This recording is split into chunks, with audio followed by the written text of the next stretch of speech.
Bien-aimés du Seigneur, loué soit Jésus-Christ et bienvenue à ce rendez-vous hebdomadaire pour méditer en 5 minutes l'évangile de ce 22e dimanche du temps ordinaire, année liturgique B. Pourquoi tes disciples ne suivent-ils pas les traditions des anciens? Ils prennent leur repas avec les mains impures. Voilà les propos qui ouvrent la controverse entre Jésus et les pharisiens sur les traditions que l'évangéliste Marc prend le soin de briefer. Jésus, en critiquant les pharisiens pour leur superficialité et leur attachement aux apparences, s'appuie sur le prophète et cite explicitement Isaïe. « Ce peuple m'honore des lèvres, mais son cœur est loin de moi.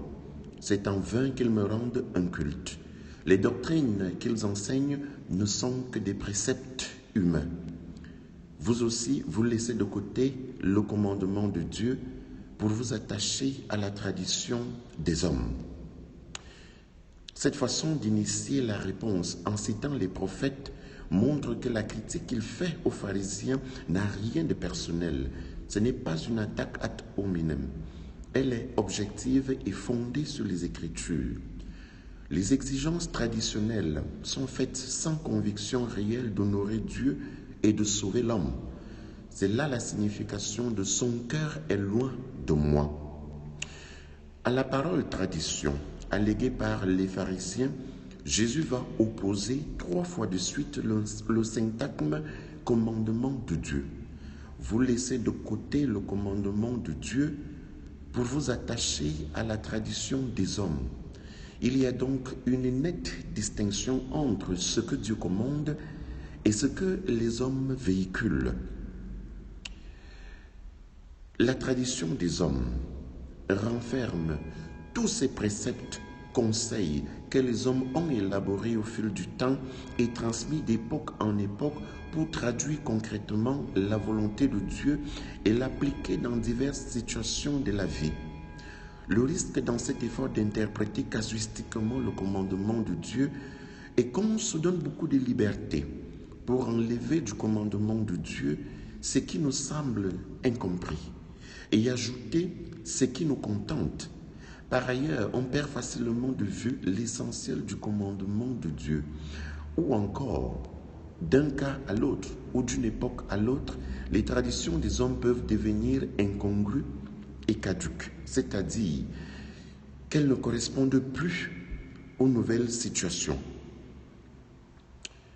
Dans ce sens, les traditions des hommes ne peuvent pas prendre le pas sur le commandement de Dieu, qui, pourtant, lui, il est immuable. Les pharisiens le savent, tout comme les garants de nos traditions aujourd'hui.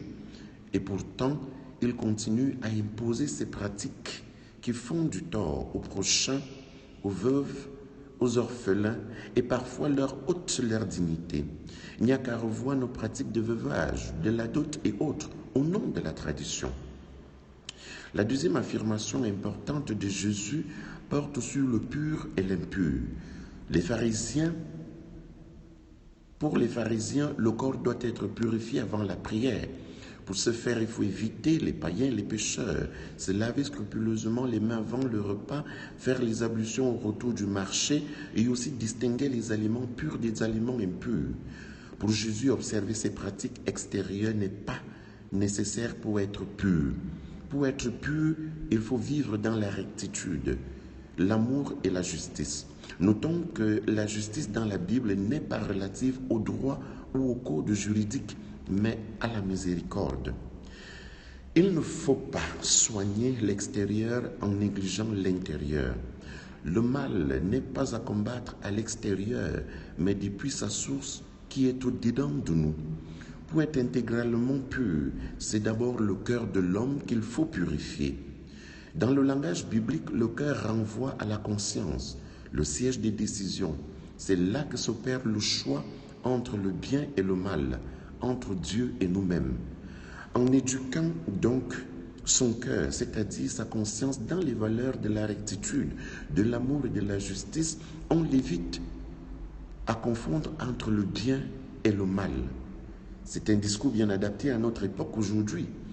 C'est très facile de se plaindre du mal qui est à l'extérieur, mais si chacun de nous essayait d'éduquer son cœur pour qu'il ne soit pas source de méchanceté, pour qu'on n'y confonde plus valeur et contre-valeur, assurément, le mal extérieur prendra un coup. Réapprenons donc à être des hommes de l'intérieur pour découvrir au fond de nous-mêmes et au fond de notre cœur la beauté de la loi de Dieu qui est inscrite.